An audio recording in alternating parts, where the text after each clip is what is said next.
jaga pendengaran kita. Banyak isu fitnah macam-macam yang kita dengar. Dari lingkungan, gosip, fitnah. Ada orang membawa berita yang membuat kita sakit hati. Dah usah dengar. Dah usah dengar. Orang mukmin bersikap, kalau berita yang mau didengar itu baik, lanjut. Kalau tidak baik, mohon bilang sama yang membawa berita, diam. Diam loh, saya dah mau dengar. Saya dah mau tahu.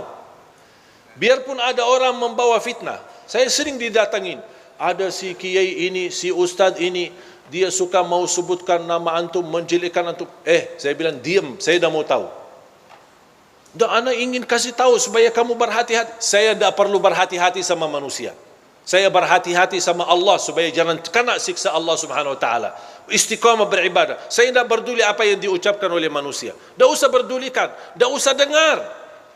Supaya apa? Supaya besok ketemu semua orang dengan hati yang bersih. Tidak ada satu pun kita sakit hati sama orang. Siapapun dia.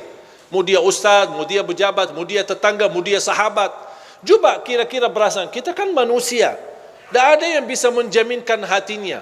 Kalau anda besok mendengar fitnah dibawa oleh temanmu sendiri atau tetanggamu, kira-kira besok anda mau salaman sama dia? Biarpun anda berkenan salaman, kira-kira hatinya bersih atau sakit hati?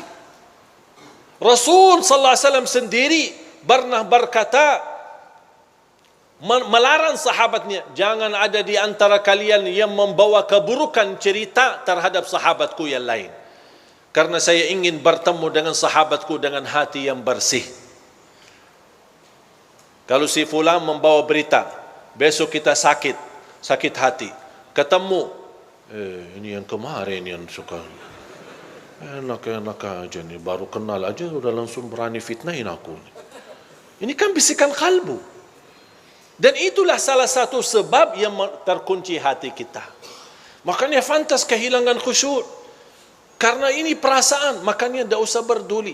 Dan saya belajar, orang yang ikhlas, dipuji, dihina, sama saja. Saya ulang lagi. Mudah-mudahan bisa difikirkan.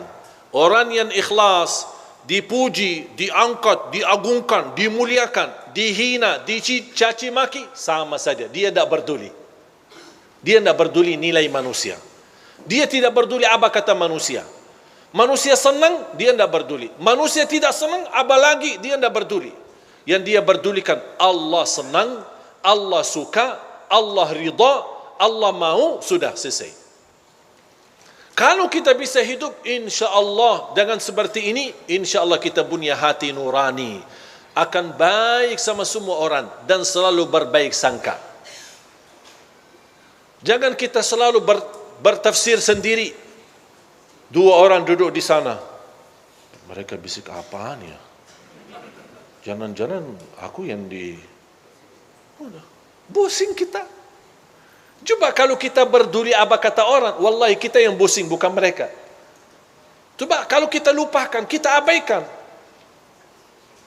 Dan saya nasihatkan, sampai ada seorang ibu berkata, alhamdulillah Ustaz, saya tidak pernah gosip orang, tidak pernah suka nomor orang.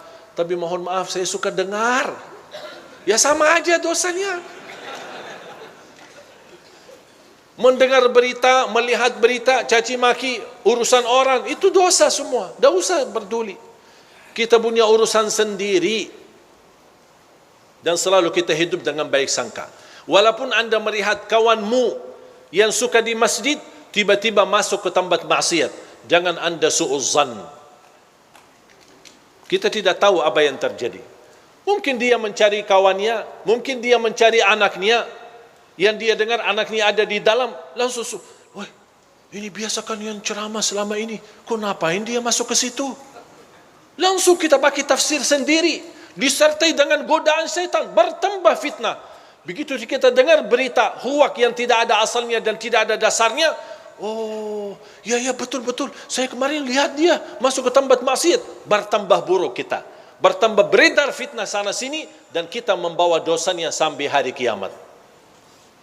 Hati-hati jamaah sekalian. Makanya tutupi pandangannya. Hanya yang kita lihat tempat kebaikan, tempat masjid, majlis ta'lim, lihat Al-Quran, supaya Allah Subhanahu Wa Taala selalu membersihkan pandangan kita dari segala hal-hal yang tidak kesengajaan kita lihatnya. Insya-Allah terhapus dosanya gara-gara kita sering melihat. Makanya salah satu ulama berkata, kalau saya merasa hati mulai keras dan tertutup, saya berbanyak melihat Al-Quran.